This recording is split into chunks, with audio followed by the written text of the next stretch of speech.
안녕하세요. 저는 20대 후반 여자입니다. 저에게는 정말 세상에서 가장 사랑하고 제일 좋아하는 친구이자 가족인 언니가 하나 있어요.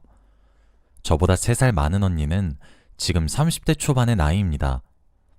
저희 언니에게 정말 기가 막힌 일이 벌어졌어요. 저는 살면서 누군가를 그렇게 진심으로 미워해 본 적이 단연코 정말 단 한 번도 없는데 처음으로 형부 미워졌습니다. 사실 집안일이라 어디 말도 못하겠고 힘들어하는 언니 모습을 보고 있으니 너무 화가 나서 이렇게 익명으로 사연을 쓰기 위해 찾아왔습니다. 저희 언니에게는 오래된 연인이 있었습니다. 편의상 형부라고 칭하도록 하겠습니다. 형부는 언니와 같은 대학교를 나왔어요.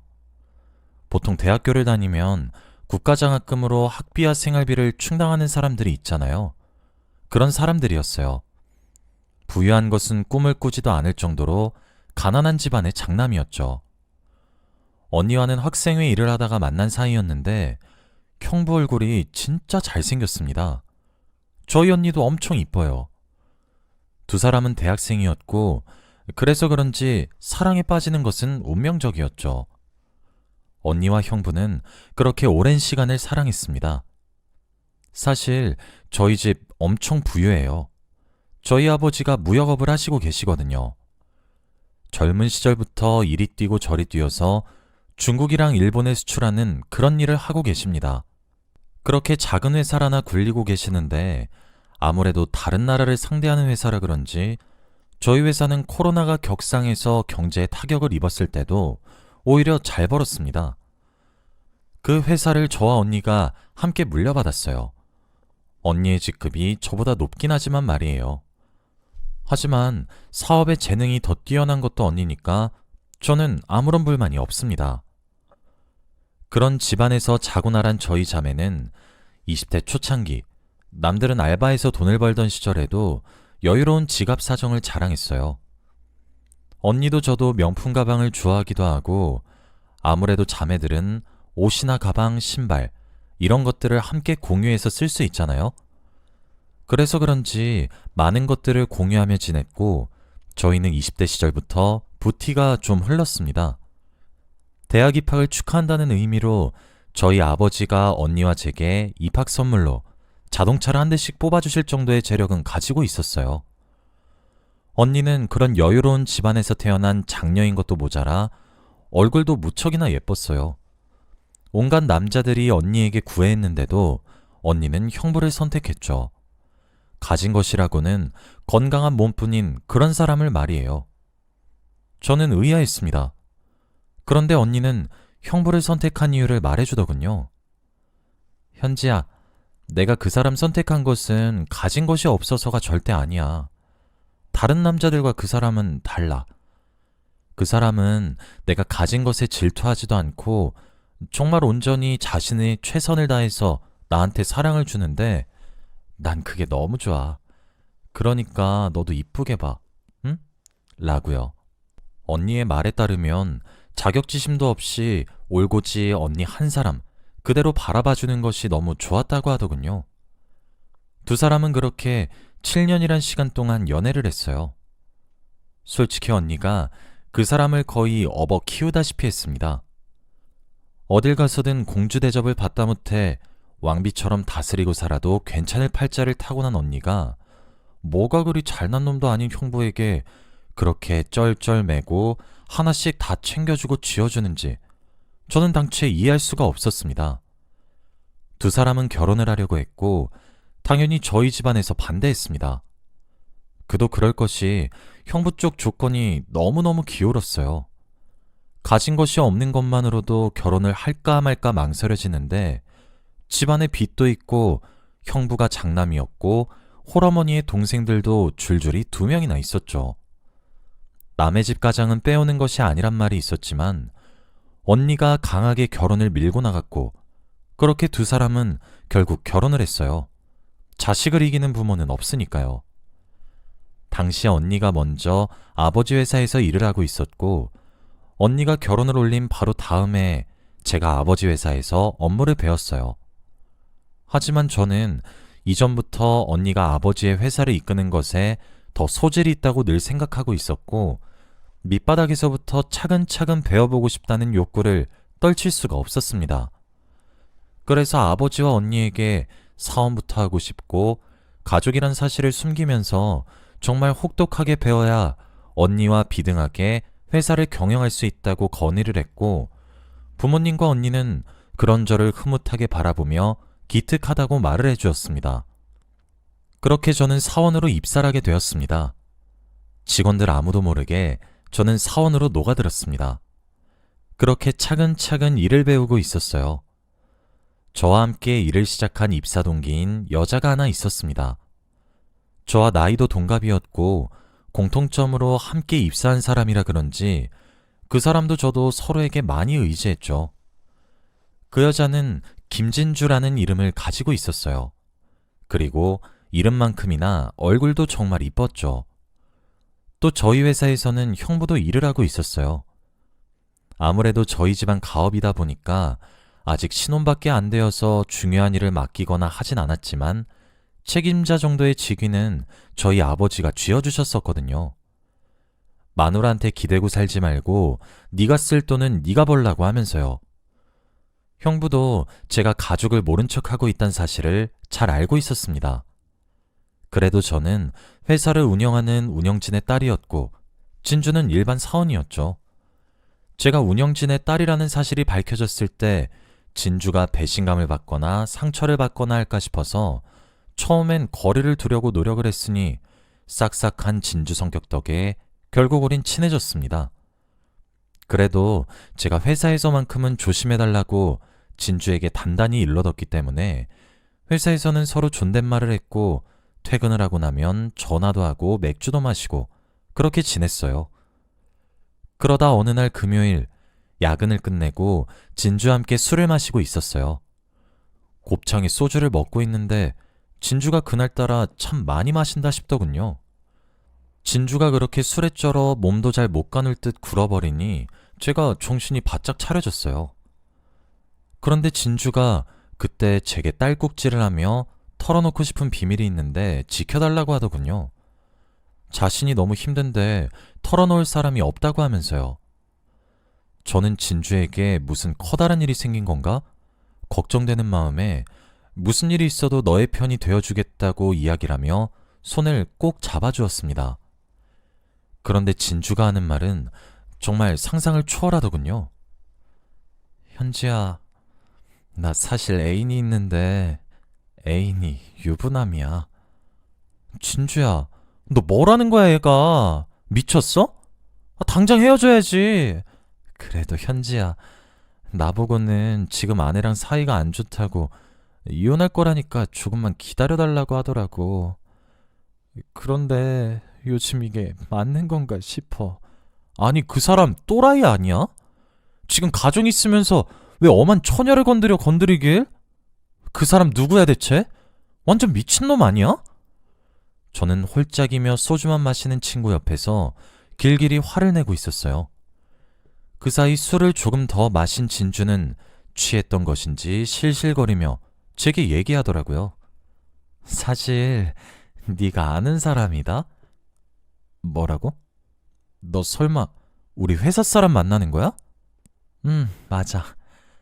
술에 취한 것인지 해맑게 이야기하는 진주를 보고 지금 이게 정상이 아니란 생각이 들기 시작했어요. 저는 태도를 달리해서 누구냐고 은근슬쩍 떠보기 시작했고 진주한테 술을 더 먹였습니다. 왠지 모르겠지만 그래야만 할 것 같았어요. 진주는 제가 주는 술을 넙죽넙죽 받아먹고 결국 취했고 필름이 끊어진 듯 그 자리에서 쓰러졌습니다. 저는 진주의 지문을 이용해서 휴대폰을 뒤지기 시작했어요. 그리고 깨달았죠. 진주의 남자친구가 제 형부와 동일 인물이란 것을 말이에요. 기념일 어플을 보고 있으니 두 사람은 이미 사귄 지 꽤 오래되었더군요. 그리고 제가 언니가 결혼을 하고 1년 정도 지난 뒤에 진주와 함께 입사를 했는데 진주는 입사 후 3개월 정도 지나서 저희 형부와 만나기 시작했더라고요. 그리고 제가 이 사실을 알았을 때는 이미 두 사람이 만남을 가진 지 1년이 지난 시점이었습니다. 와, 진짜 제가 너무 커다란 충격을 받아서 맞은편에 엎어진 진주를 두고 소주 한 병을 꼴깍꼴깍 마셨는데 취하지도 않더군요. 잘못된 것은 알았지만 진주의 휴대폰을 제 가방에 넣었고 진주를 집에 데려다 주었습니다. 본능적으로 그랬던 것 같아요. 알려야 할지 말아야 할지 갈피를 잡지 못하겠더군요. 갈피를 잡지 못했던 이유는 언니 뱃속에 이제 임신 6주차가 된 새로운 생명이 들어있었고 말을 할 때 어떻게 이야기를 꺼내야 할지 모르겠더라고요. 다음날 회사에 출근한 진주는 제게 휴대폰을 잃어버린 것 같다고 이야기를 했고 그날 저녁 퇴근하고 진주가 휴대폰을 사러 가는 곳에 따라갔어요. 어제 가게에 전화했는데도 휴대전화 분실물은 없었다고 이야기했다고 거짓말을 하면서 진주가 설정하는 비밀번호를 그대로 외웠습니다. 저는 제가 악역이 되는 한이 있더라도 언니를 이혼시켜야겠다 싶었어요. 그리고 진주도 악녀와 다름없게 느껴지더군요. 진주는 어제 한없이 자신이 불쌍한 비련의 여주인공인 양 제게 이야기를 털어놨지만 결국 유부남이란 사실을 알고 있었던 것과 다름없는 상간녀였으니까요. 저는 일주일의 시간 동안 어떻게 말을 해야 그나마 덜 충격적일지에 대해 고민했습니다. 일단 임산부인 언니를 제가 따로 만나고 그 다음 부모님께 말을 하자고 설득하는 걸로 결정했고 쇳불도 단김에 빼라고 언니에게 이야기 좀 하자고 했습니다. 제가 이렇게 각을 잡고 이야기를 한 적은 몇 없기에 언니는 단박에 제게 심각한 일이 있다는 사실을 알더군요. 그리고 그날 밤 퇴근을 하고 제가 운전한 차를 타고 커다란 병원이 근처에 있는 골목길에 차를 세웠어요. 그리고 차 안에서 언니에게 청심환도 먹였어요. 그리고 내리려는 언니에게 차에서 이야기할 거라고 했죠. 대체 무슨 이야기길래 이러냐는 언니의 말을 듣고 청심환이 소화되길 기다리는 시간을 견뎠습니다. 저는 언니에게 조심스럽게 그리고 아주 천천히 그렇지만 진실을 하나씩 이야기했습니다.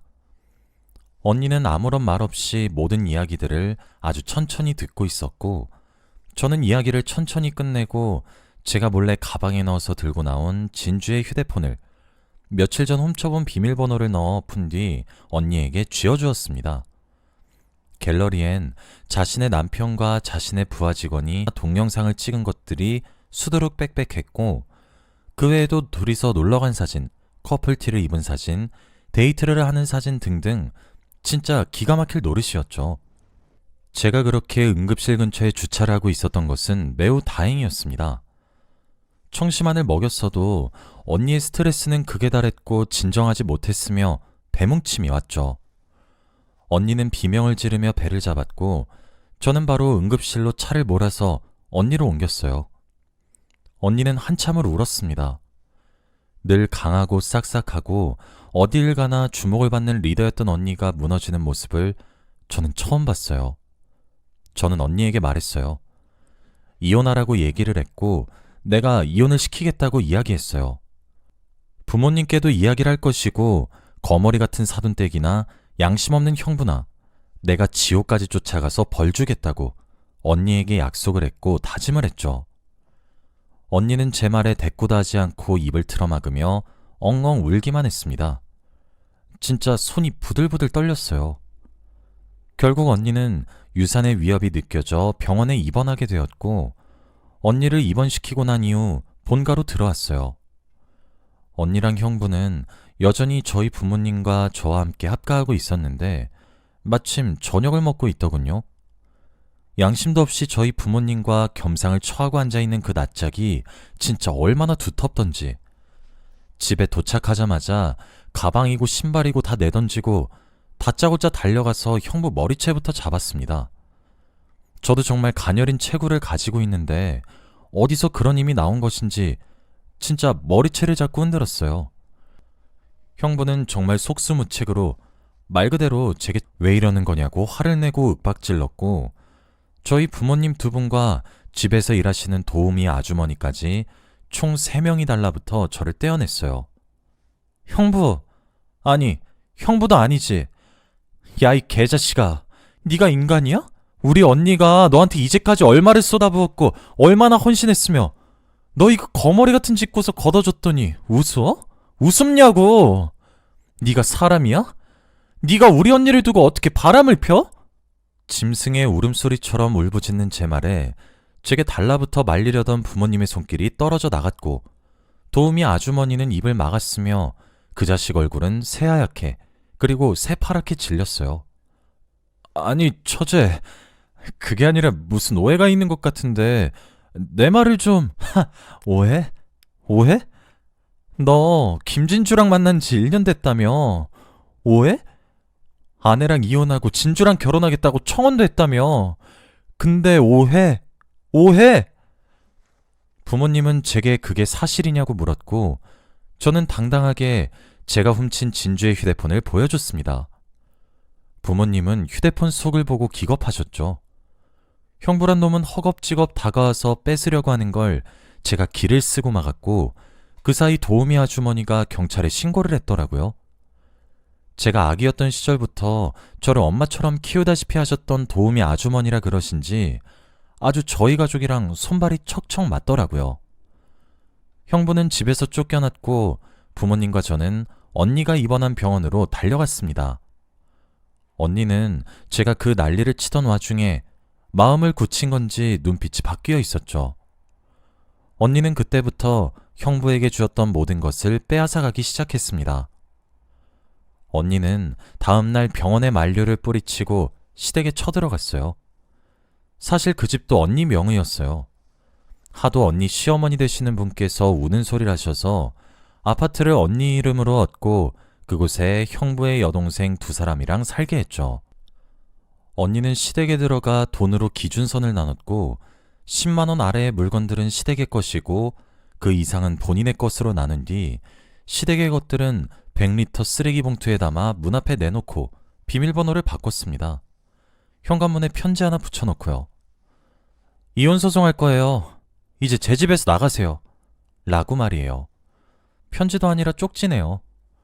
그리고 난 이후 언니는 철저하게 시댁에 준 것들을 모조리 회수하기 시작했습니다. 요샌 흥신소를 이용하니까 불륜의 증거들은 착착 모아지더라고요. 머저리 같은 형부는 저희 집에서 쫓겨난 이후 진주가 살고 있는 자취방에서 생활을 하는데 기도 안 차더군요. 언니는 빚 갚는 데 빌려준 현금 거래 내역과 갚겠다고 답장한 시어머니의 대답을 증거로 들이밀며 1억 이상의 돈을 빌려주고 아직 돌려받지 못했다고 반환 소송과 함께 시어머니가 살고 있던 집도 다시 빼앗았고 생활비는 물론 여동생들이 쓰던 신용카드까지 모조리 정리제했어요. 그뿐 아니라 시어머니 앞으로 가게도 하나 내주었더라고요. 그것도 다시 회수했고요. 일이 그렇게까지 돌아가니 형부가 드디어 제정신이 들었는지 지긋지긋하게 매달리기 시작했습니다. 형부에게는 유책 사유를 근거로 이혼 소송을 시작했고 그와 더불어 위자료 청구까지 시작했습니다. 진주 또한 상간녀 소송에 휘말렸죠. 그렇게 아주 집이 탈탈 털렸더라고요. 돈 가지고 유세 떨지 말라고 발악하던 형부에게 마지막으로 언니가 그러더군요. 그 돈도 없는 놈 뭐니? 거지 새끼니? 라고 말이에요. 무리한다 싶었는데 언니는 결국 유산하게 되었습니다. 아슬아슬 줄타기를 보는 심정이었는데 언니는 이혼 소송까지 마무리하고 나니 많이 후련해하더군요. 저도 진주에게 절도죄로 고소당했어요. 그리고 언니도 고소당했죠. 명예훼손으로요. 언니도 저도 어차피 아버지 회사 물려받을 사람들이라서 그런 사실 전혀 상관없고 가진 건 돈밖에 없는 사람들이라 합의금 챙겨주면서 철저하게 2사람의 인생을 망가뜨려 버릴 거예요. 며칠 전 집에 법원에서 서류가 왔더라고요. 형부가 재산분할 신청을 했더라고요. 아마 패소해서 변호사 비용까지 본인이 또 덤탱이 씌워질 건데 참 멍청하다 싶습니다. 언니와 저는 사이가 더욱 돈독해졌어요. 저는 제가 이런 진실을 알리게 되면서 절 많이 싫어하겠다고 막연히 생각했었는데 언니는 잘했다고 얘기해 주더라고요. 제발 그렇게 비양심적이고 비도덕적인 인간들은 사라졌으면 좋겠습니다. 그래도 부모님께서 이번 일로 자매 사이의 우정이 더욱 두꺼워진 것이 다행이라고 생각하는데 진담인지 농담인지 아직도 모르겠어요. 진주는 이직한 회사에서도 잘렸습니다. 저희 언니가 진주가 이직한 회사의 인사팀에 서류를 보내 월급 가압류를 걸었는데 그게 소문이 났더라고요.